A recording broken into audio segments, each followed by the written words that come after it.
Welcome back to In Pursuit of Magic, where we explore the things that inspire us, connect us, and the magic we find along the way. I'm Matthew Medina, and today's very special guest is a true Power Rangers legend and one of the most beloved Pink Rangers of all time, Katherine Sutherland. Originally from Australia, Katherine burst into the global stage in 1995 as Katherine Hillard in Mighty Morphin Power Rangers. She quickly won fans' hearts through Power Rangers Zeo, Turbo, and the feature film Turbo, a Power Rangers movie.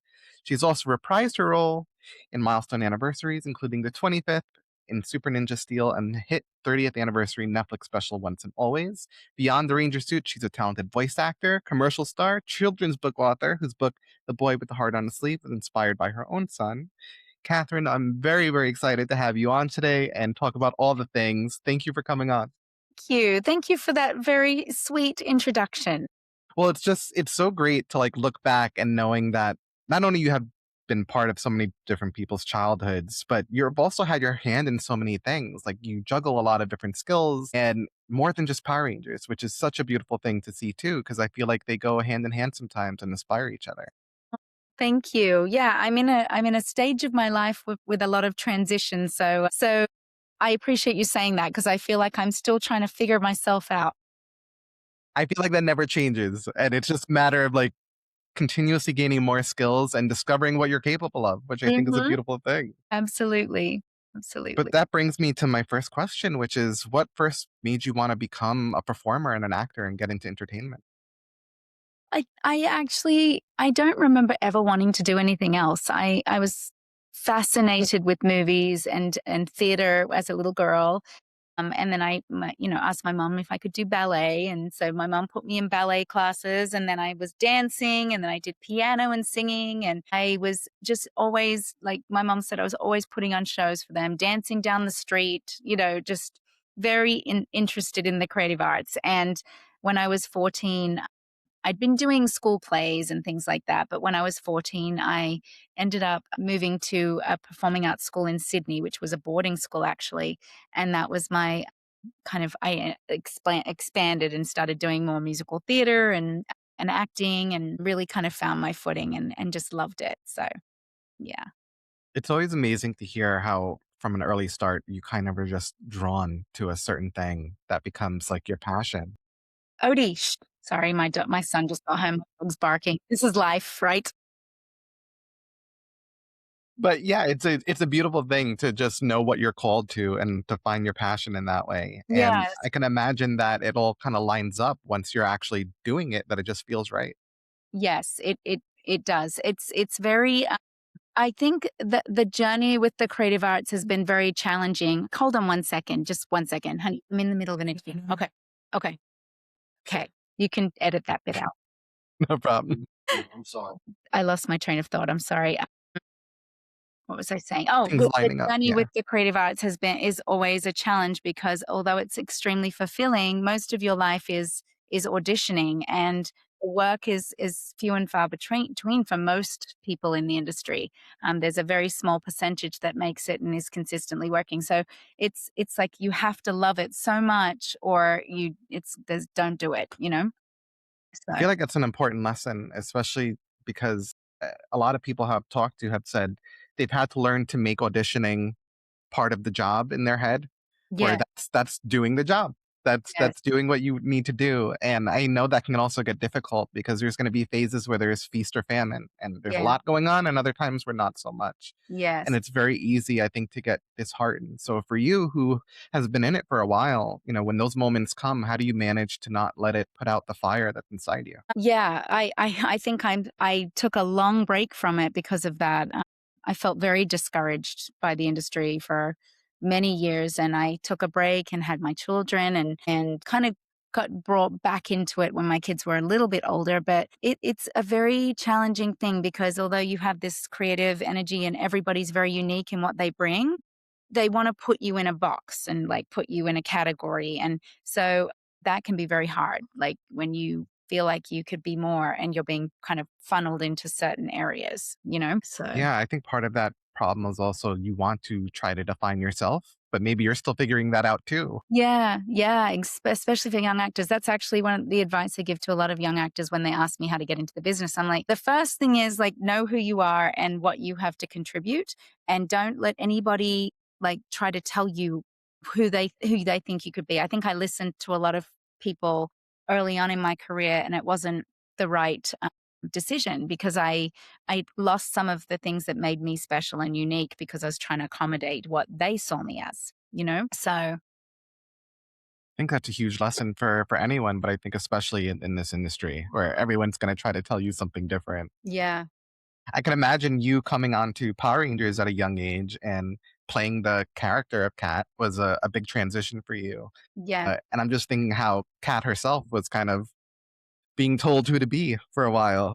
She Yeah. had her own journey. What Yeah. was it like for you to come onto this show that was already a huge hit and to come from Australia and just deal with this onrush of like this world and these characters and everything that came with it?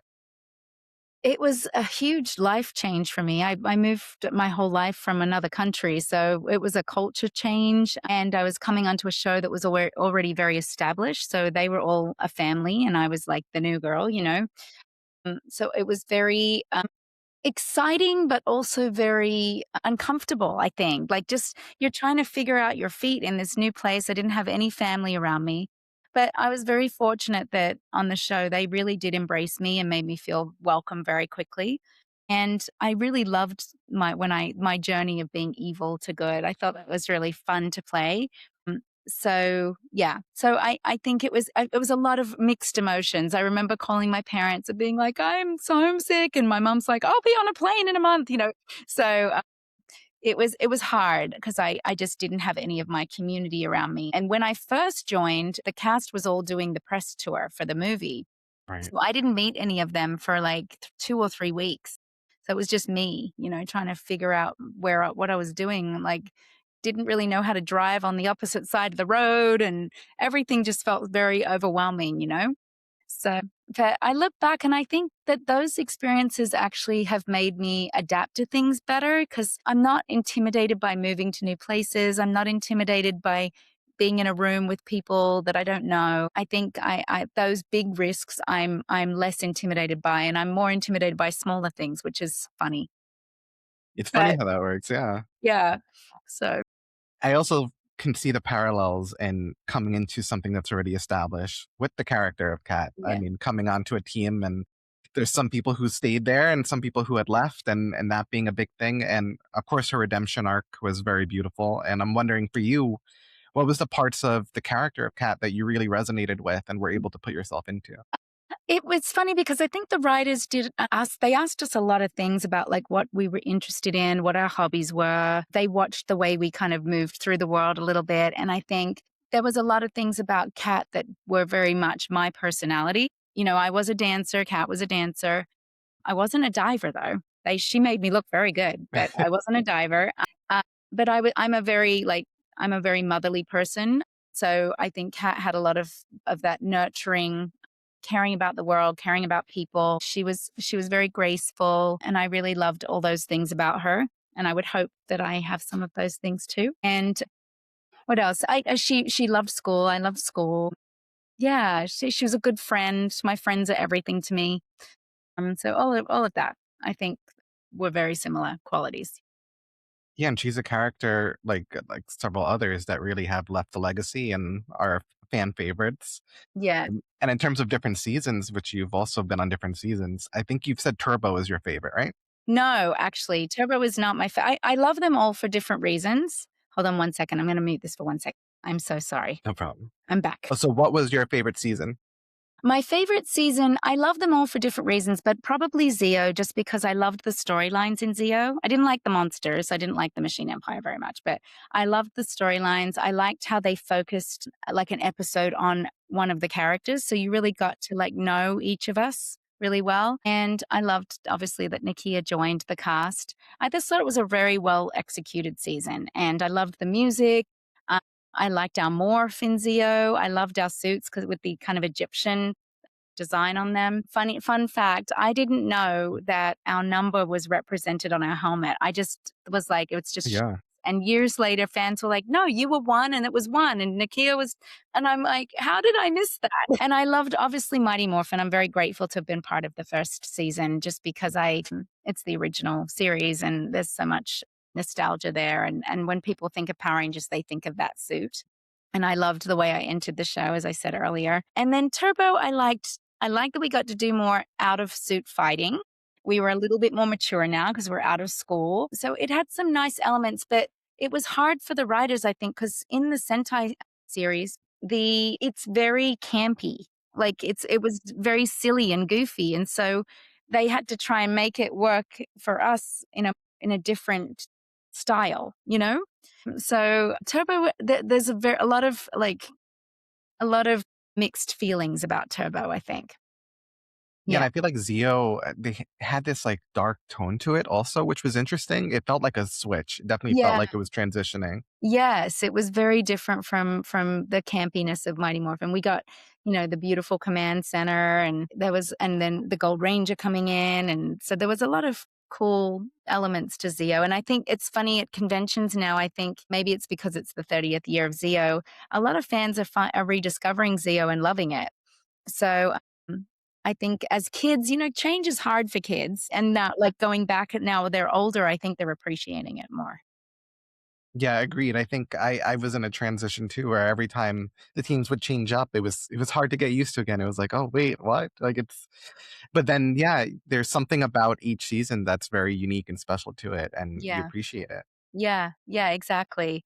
And because of our YouTube channel, I've been able to go on and watch other seasons to appreciate what the show became and what they brought to the show. So that's been really fun to kind of see where it went after we left. Yeah, and I feel like it gives a different perspective, especially for you who has come back to different things. I mean, we talked about the Once and Always special. What was that like stepping into the role again and being on set? Yeah, I was very happy that I was actually getting to bring Kat back because when I came back for the 25th anniversary, it just felt like a cameo. It didn't feel like I was bringing her back to life. And then I remember Steve and I walking onto the set and seeing the Moon Palace and then seeing Rita's dumpster and then the juice bar. And we were just like, it was so nostalgic because it looked exactly the same. And it just brought back so many memories for us.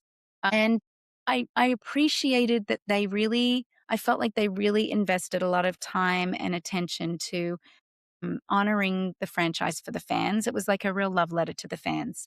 And David was very involved in helping making sure it was authentic. And then I mean, obviously, I would love for a Bulk and Skull to have been there. I think that would have really been the icing on the cake. And I think they should have used Karen and Johnny more because they were with us. They were Yeah. there. They should have used them more. And then Nikki, I would have been nice, obviously, to have my best friend Yeah. there with me. But they did a really good job of honoring Twee and the ending was very emotional for everybody, but I thought they did a really good job. It could have been a little longer. They probably and had a Yeah. little bit more of a budget. They probably could have brought back all those things, but, you know. Agreed. Yeah, I feel like everyone loved it and wanted more. Yeah, yeah, and we actually it did amazing on Netflix, and we thought, "Oh, this is like they're gonna do a second one," but they didn't.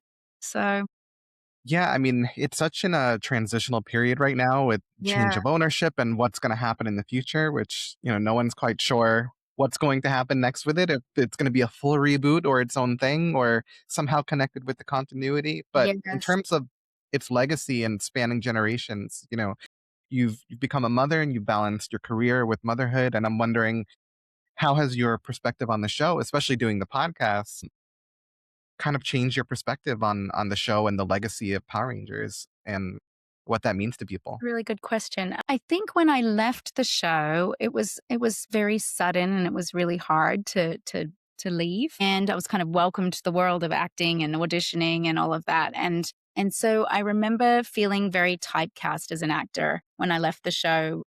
People didn't even know that you saw our faces, like casting directors, adults didn't watch it. So they were like, you see you? And I'm like, yes. So that was hard. And so I felt like distanced myself a little bit from Power Rangers at first when I was auditioning.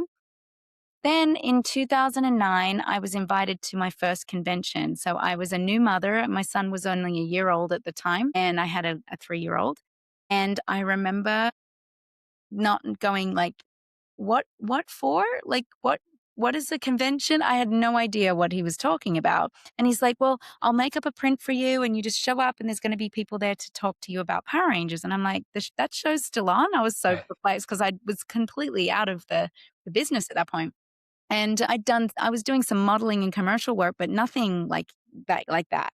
And so I ended up going to Anime Expo, and Nakia was there a day before me, and she's like, "Oh my gosh, Kat, you're gonna freak out. There's so many people here." And when I got there, it was like a reunion with all my castmates, and there was just like lines of people, and I couldn't believe it. I was just in shock. And that's when I really started to appreciate when you're listening to people, you're meeting your fans in person, because I didn't get that opportunity. It was fan mail. We didn't have social media and all these things back then.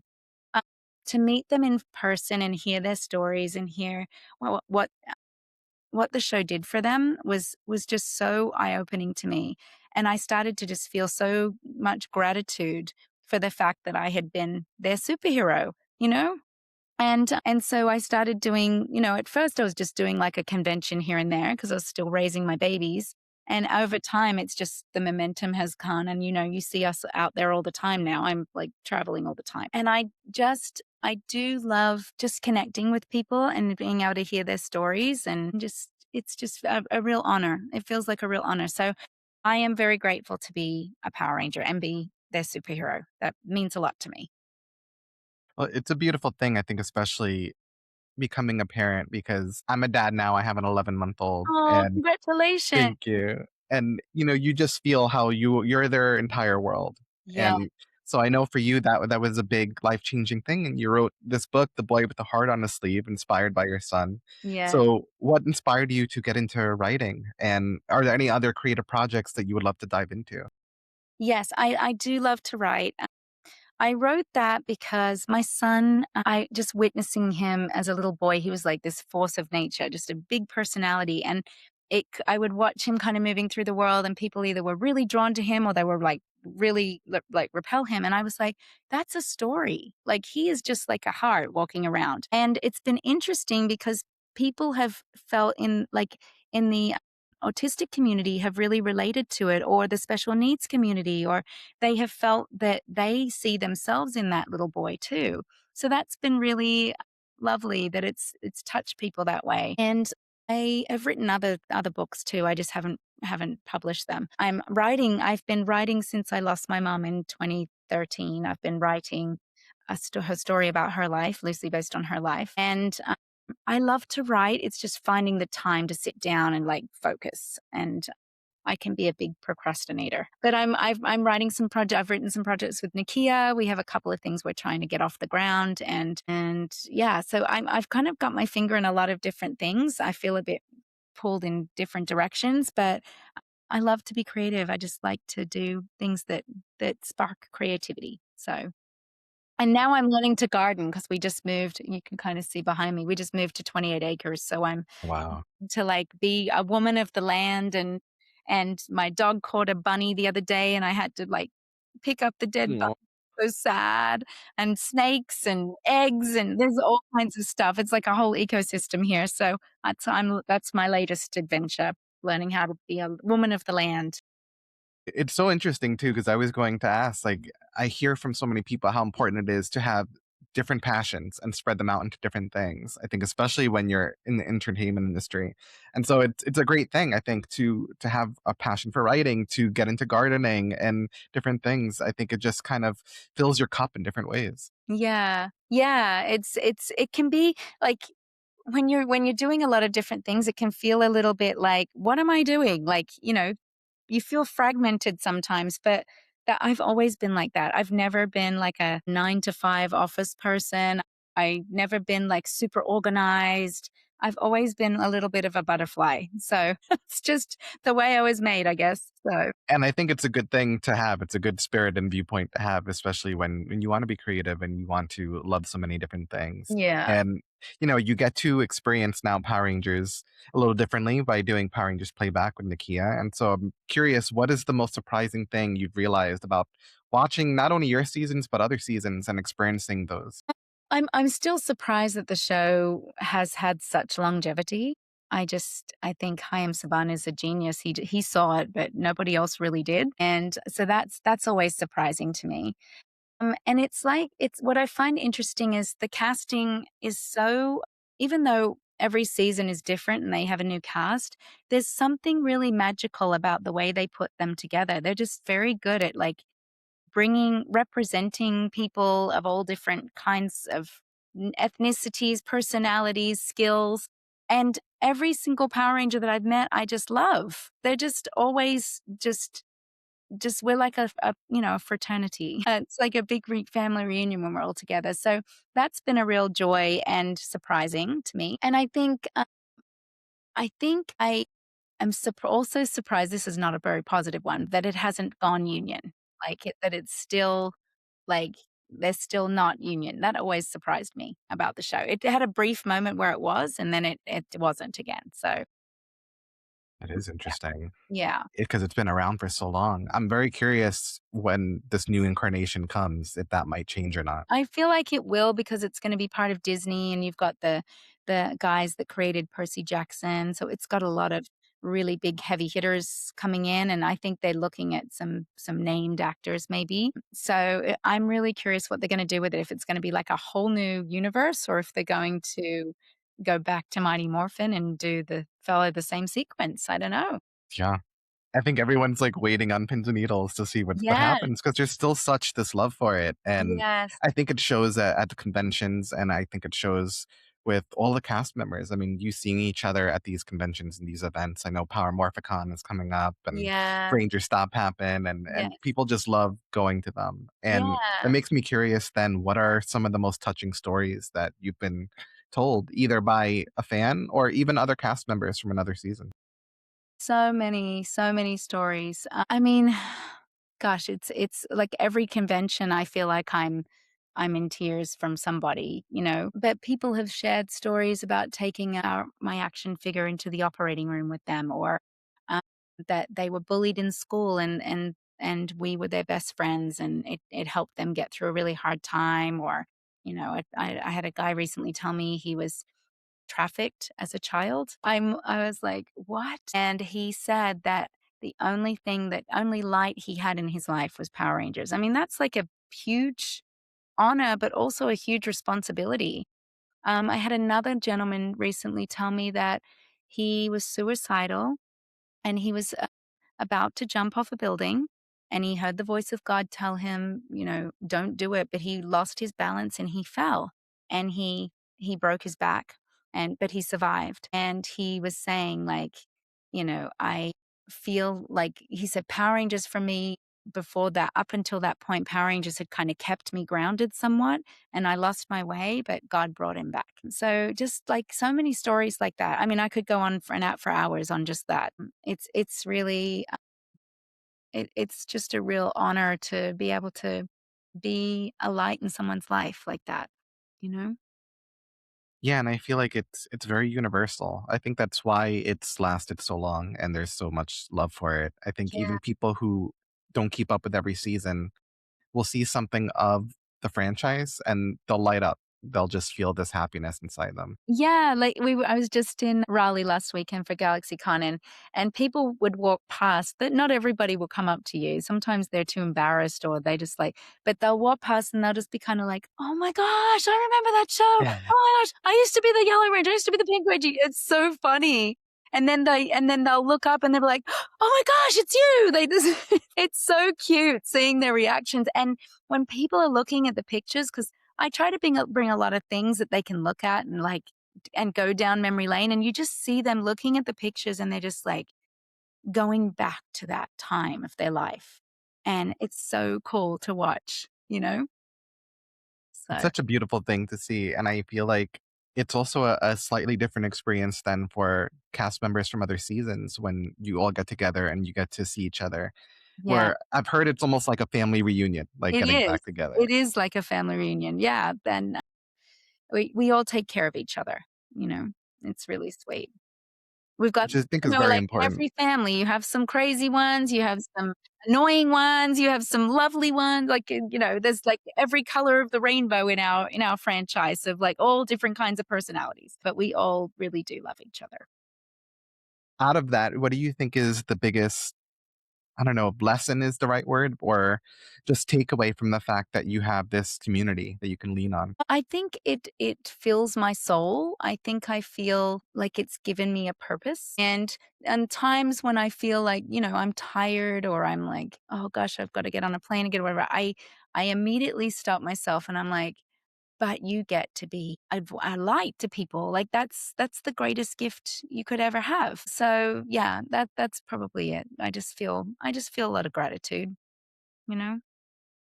And I feel like the fandom, the community feels the same way about you. So Well, thank thank you for being part of it and always sharing that magic. I mean, it's very special position to be in, and I feel like everyone who has been touched by the show and the franchise also knows the importance of stories and storytelling and you. characters, and how even in the most fantastical, sometimes over the top ways, there's still human elements that shine through and connect with people. Yeah, and you're always gonna have people out there that are unkind or say negative things, and sometimes we focus in on that one comment, and you're like, "Why would they say that about me?" But I really do. Nakia and I started Power Rangers Playback to give back to our fans. That was the whole purpose of it, and we really do try to keep things joyful and light and happy and nostalgic and all those things. Like, that's very important to both of us to bring that to the fandom. So when people say ugly things, sometimes I'm like, "Why?" Like, I am not doing anything to hurt anybody. I love you guys. I wanna give back. Like, can we just keep it light? Like, don't say mean things about people. Like, what's the point? You know?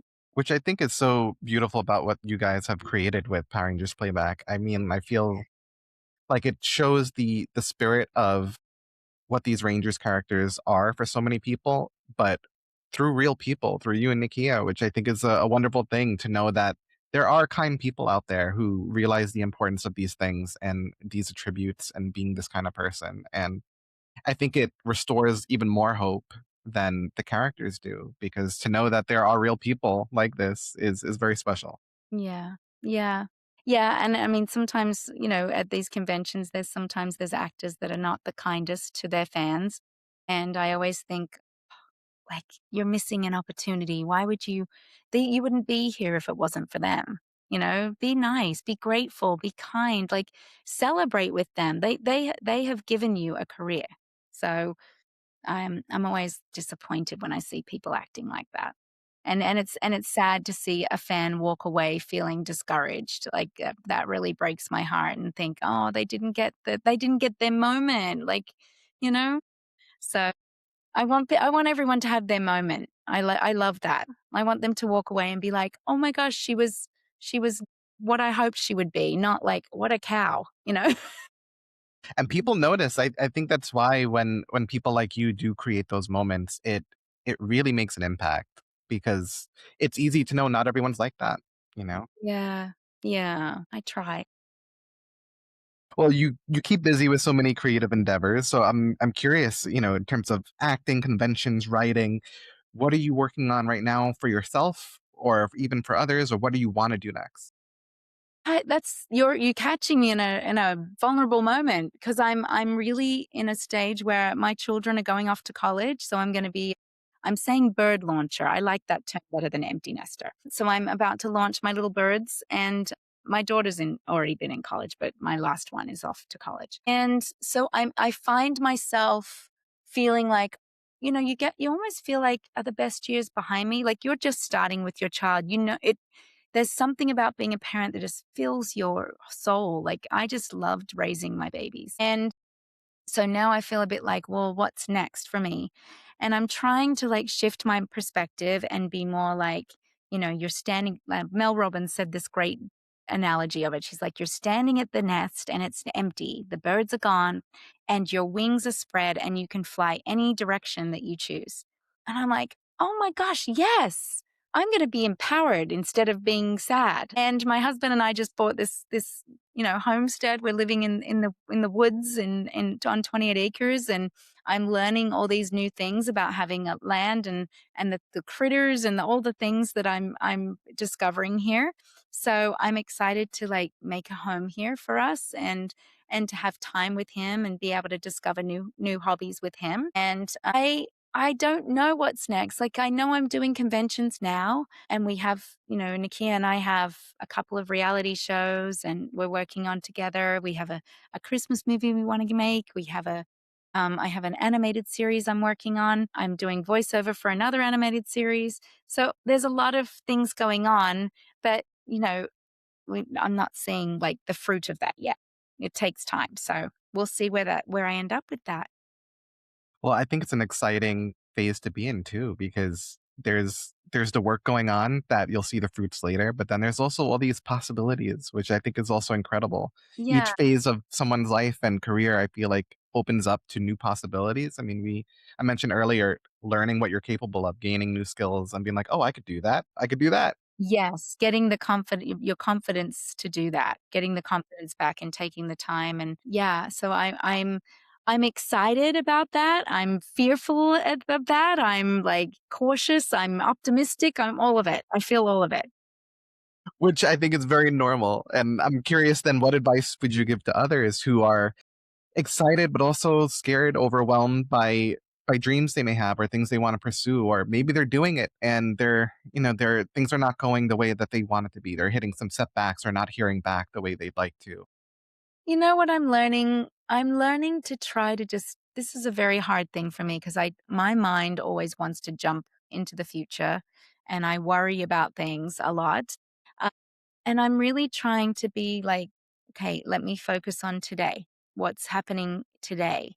And I think that was really good advice that was given to me because I think it helps you not jump to future trip too much or I think that can make you feel like you fail a failure or you're not good enough or you're not accomplishing enough. And then the other thing that I'm trying to do is to not compare myself to other people's journey. Like everybody's on their own path.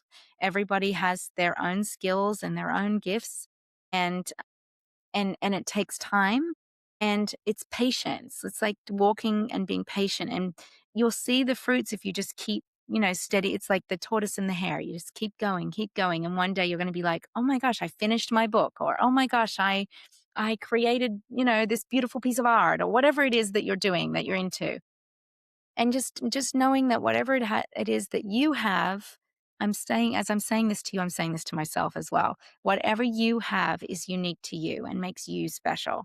So don't compromise that. Like be really try to keep digging in and discovering who you are and what you have to offer this world. 'Cause there's only one you.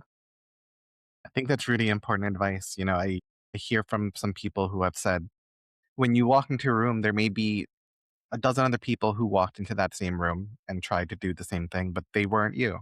Yeah. You have to remember that. Yeah. Yeah, you just don't ever know what they're looking for if it's in an acting context. You could be the person that they were waiting for, and you would never know if you don't try. It's very true. Well, my last two questions are, where do you find magic in the world? And how do you hope to create magic for others? Well, that's such a nice question. I think magic is all around us. I think where I live, I'm seeing magic every day because when you're living in land and in nature like that, you're seeing God's beauty all around you all the time. So I see the beauty in where I'm living. I see beauty in my children and my husband and in my friends. They bring magic and sunshine into my life every day. I'm very grateful for them. So, and then what was the second part? How do I How do give you hope to create magic for others? I just always want someone to leave feeling good. Like when they leave me, I want them to feel full. Like my friends fill my bucket so much and I want to make people feel like that. When they leave, they're just like energized and happy and joyful and then they spread that to other people. So that's what I hope.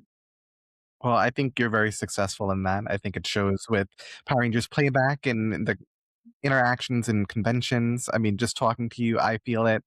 And, it's a big reason why I also started this podcast. I was so inspired by stories and characters and things like that growing up that it got me through dark times and hard times. And I wanted to give that back to others and not only spotlight some of the people that I admire and are part of these stories, but also then share their stories so other people can be inspired and, hang on a little bit longer. So Yeah.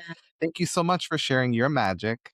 Oh, You really are a magic maker and really just have the heart and soul of some of these characters. And I think like that's rare and very special. So thank you. aw, thank you, Matthew, and so do you. It was lovely talking to you. Thank you for being patient with me. No problem. And I'll always like to wrap up by asking my guests if they could just say their name and then tell everyone out there to go out there and do some magic. Okay. My name is Katherine Sutherland, and go out there and sprinkle your magic. Till next time, everybody.